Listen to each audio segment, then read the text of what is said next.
Assalamualaikum warahmatullahi wabarakatuh. Teman-teman tahu gak sih, kalau kita lihat peta dunia Islam sekarang, ada satu negara yang beda sendiri, Iran. Hampir semua negara, mayoritas muslim itu Sunni, tapi Iran justru Syiah. Kenapa bisa begitu? Jawabannya ada di satu dinasti, dinasti Safawiyah. Dinasti Safawiyah adalah kerajaan Islam yang berkuasa di wilayah Persia dari abad ke-16 sampai pertengahan abad ke-18. Mereka bukan cuma sekedar kerajaan, tapi dinasti yang merubah arah sejarah Islam secara permanen. Sebelum Safawiyah, istilah Iran bahkan jarang dipakai sebagai identitas negara. Safawiyah lah yang mulai mempopulerkan konsep Iran sebagai satu entitas politik. Safawiyah itu unik karena asal-usulnya bukan dari bangsawan atau jenderal perang, tapi dari tarekat Sufi.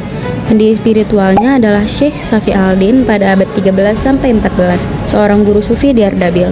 Awalnya cuma komunitas religius, ngajarin tasawuf, spiritualitas, dan dakwah. Tapi seiring waktu, pengikutnya makin banyak, militansinya kuat, mulai bawa senjata, dan akhirnya tarekat ini berubah jadi gerakan semi militer. Pasukan inti Safawiyah disebut Kizilbash, artinya topi merah, karena mereka pakai topi merah khas sebagai simbol kesetiaan ke pemimpin mereka. Ismail I adalah tokoh yang bikin Safawiyah naik kelas dari sekte jadi negara.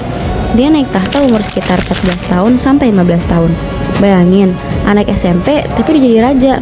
Ismail menaklukkan Persia dan menyatakan diri sebagai Syah tahun 1501. Yang bikin dia berbahaya itu karismatik, dipercaya sebagai figur suci, dan banyak pengikut fanatik. Bagian pengikutnya percaya Ismail itu keturunan Imam Ali.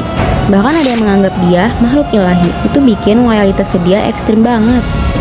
Ini keputusan paling penting sepanjang sejarah Safawiyah. Ismail menetapkan Syiah 12 imam sama dengan agama resmi negara. Sebelumnya, Persia itu mayoritas Sunni. Jadi ini bukan cuma ganti aturan, tapi revolusi identitas nasional. Langkah yang diambil yang pertama, ulama Sunni disingkirkan.